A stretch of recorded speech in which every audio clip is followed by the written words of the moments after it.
नमस्ते दोस्तों, आज मैं फिर से एक दिल को छूने वाली कहानी लेकर आई हूँ जिसका नाम है माँ तुम ऐसी हो।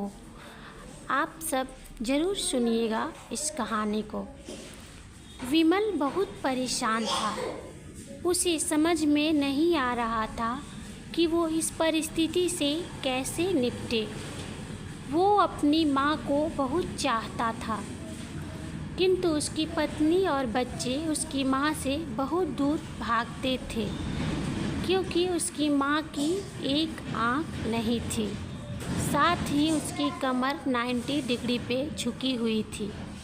वैसे वह अपना काम सब खुद कर लेती, किंतु फिर भी वो उसकी पत्नी और बच्चों के लिए हमेशा खटकती है। दादी, आप ऊपर के कमरे में जाओ, मेरे दोस्त आ रहे हैं, विमल के बेटे अखिल ने बड़े बेरुखी से कहा। पर बेटा, मैं तो बहुत दूर बैठी हुई हूँ, विमल की माँ ने बहुत प्यार से कहा। नहीं, आप उनके सामने मत रहो, वो मुझे चिढ़ाते हैं, अखिल ने ज़ोर से डांटते हुए कहा। क्या हुआ अखिल, क्यों चिल्ला रहे हो? विमल की पत्नी कामनी ने किचन से ही आवाज़ लगाई। देखो न माँ, ये दादी यहीं ड्राइंग रूम में बैठी हैं और मेरे दोस्त आ रहे हैं, अखिल ने शिकायत भरे लहजे में कहा। माँ जी, आप ऊपर चली जाओ, क्यों हम लोगों को लजवाती हो? कामनी ने बेटे का पक्ष लेते हुए बोली। बेचारी सरस्वती चुपचाप उठकर जीने के सहारे ऊपर जाने लगी। कमर झुकी होने के कारण उन्हें ऊपर चढ़ने में बहुत परेशानी हो रही थी, किंतु वो पूरी ताकत से ऊपर के एक अकेले कोने वाले कमरे में जाकर बैठ गई। विमल बाजू के कमरे से सब सुन रहा था। उसे कष्ट हो रहा था कि उसकी माँ को अपमानित होना पड़ रहा है, किंतु वह असहाय था। अगर वो कुछ कहता है तो पत्नी और बच्चे उसका विरोध करने लगते हैं। दूसरे उनके तर्क भी सही लगते हैं, चूँकि वो एक प्रशासनिक अधिकारी था। उसका सामाजिक स्तर बहुत ऊंचा था। उसके ससुराल भी एक उच्च घराने में थी, अतः वह चुपचाप इस तरह हर दिन अपनी माँ को अपमानित होते देखता रहता था। रात को विमल की पत्नी ने कहा, देखो जी, अब कुछ करो। कल कलेक्टर साहब की पत्नी आई थी, माँ जी अपनी देशी धुनधारा में उनसे मिली। मुझे बहुत शर्म आ रही थी, बताते हुए कि ये मेरी सास है। मैंने कह दिया कि दूर की रिश्तेदार हैं, इलाज कराने आई है। विमल को रोना आ गया, किंतु फिर भी वह चुप रहा। उसे समझ में नहीं आ रहा था कि वो क्या करे। अपने बेटे की मनःस्थिति को सरस्वती अच्छी तरह से जानती थी और बेटे को कोई कष्ट न हो, इसलिए वो हर बात को चुपचाप सह लेती थी। विमल बहुत उदास रहने लगा।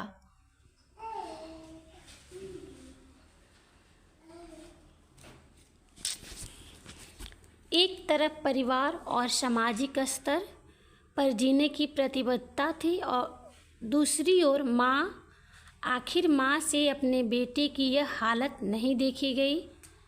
एक दिन उसने अपने बेटे से कहा, विमल, बहुत दिन हो गए हैं, मैं अपने गांव जाना चाहती हूँ, मुझे वहाँ पहुँचा दो, मेरा यहाँ मन नहीं लग रहा है। किंतु माँ, वहाँ तो कोई नहीं है, तुम्हारी देखभाल कौन करेगा? विमल ने आश्चर्य से पूछा। अरे, सब गांव वाले तो हैं और वो तुम्हारे मामा जी तो उसी गांव में रहते हैं, और फिर हम सारी व्यवस्थाएं कराएंगे ना। कामनी को तो जैसे मन की मुराद मिल गई। हाँ बेटा, बहू सही कह रही है, सरस्वती ने लंबी सांस लेते हुए कहा। विमल जानता था कि गांव में माँ की देखभाल करने वाला कोई नहीं है, लेकिन अपनी पत्नी की जिद के कारण वह अपनी माँ को गांव छोड़ने पर विवश हो गया। माँ को गांव छोड़कर आते वक्त उसे रोना आ रहा था तथा अपनी बेबसी पर गुस्सा भी आ रहा था किंतु परिवार, पत्नी और समाज ने उसके इन मनोभावों को दबा दिया और वो सुकून सा महसूस करने लगा। कुछ दिनों के बाद उसके चाचा, जो अमेरिका में रहते थे, आने वाले थे। जब विमल बहुत छोटा था, उसके पिता जीवित थे, तब वो भारत आए थे और उसके बाद वह भारत आने वाले थे। पूरा परिवार और आस पड़ोस बहुत उत्साहित था। अमेरिका से विमल के डॉक्टर चाचा आ रहे थे। डॉक्टर रमेश जैसे ही घर में कदम रखा, सबने मिलकर बहुत उत्साह से उनका स्वागत किया। क्यों विमल भाभी नहीं दिख रही हैं, कहाँ है?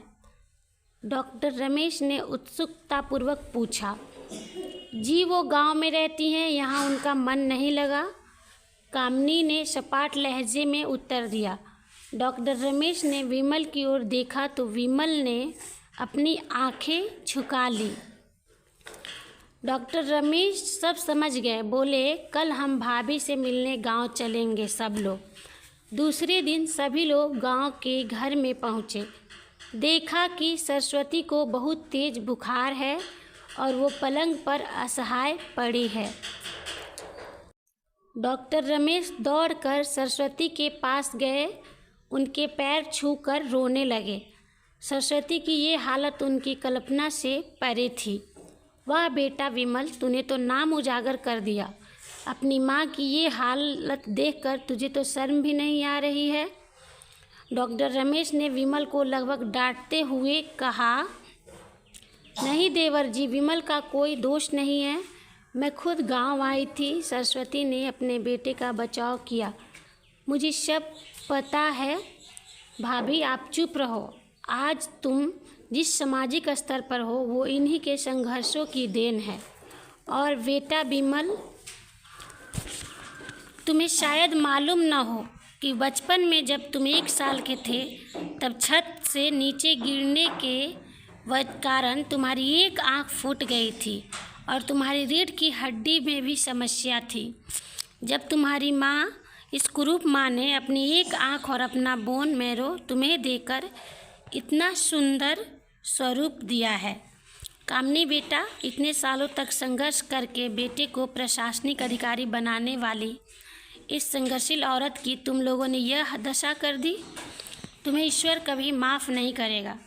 डॉक्टर रमेश की आंखों से अश्रु जलधारा बह रही थी। अब भाभी आप मेरे साथ अमेरिका जाएंगी, यहाँ इन स्वार्थी लोगों के बीच नहीं रहेंगी। डॉक्टर रमेश ने सरस्वती से कहा। विमल को तो कांटो तो खून नहीं था। डॉक्टर रमेश जो उसके चाचा थे, उन्होंने जो राज बताया, उसके बाद तो विमल को यही लग रहा था कि उससे ज़्यादा पापी इंसान इस दुनिया में कोई और है ही नहीं। वह दौड़ता गया और माँ सरस्वती के कदमों से लिपट गया।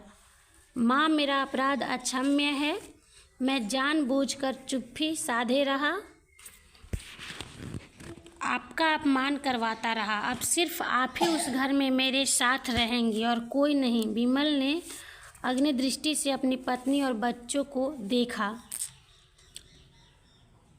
कामनी को भी बहुत पश्चाताप हो रहा था, किंतु उसकी हिम्मत नहीं हो रही थी कि वो सरस्वती के से आंख मिलाए। सरस्वती ने कामनी की मनःस्थिति को समझकर उसको पुचकारते हुए अपने पास बुलाया और विमल को डांटते हुए कहा, खबरदार, जो मेरी बहू को मुझसे अलग करने की कोशिश की तो तुझे ही घर से बाहर निकाल दूंगी। कामनी और बच्चों ने सरस्वती के पैर पड़ते हुए अपने व्यवहार पर माफ़ी मांगी और माँ के हृदय ने सबको माफ़ कर दिया। लाइक और सब्सक्राइब ज़रूर करें।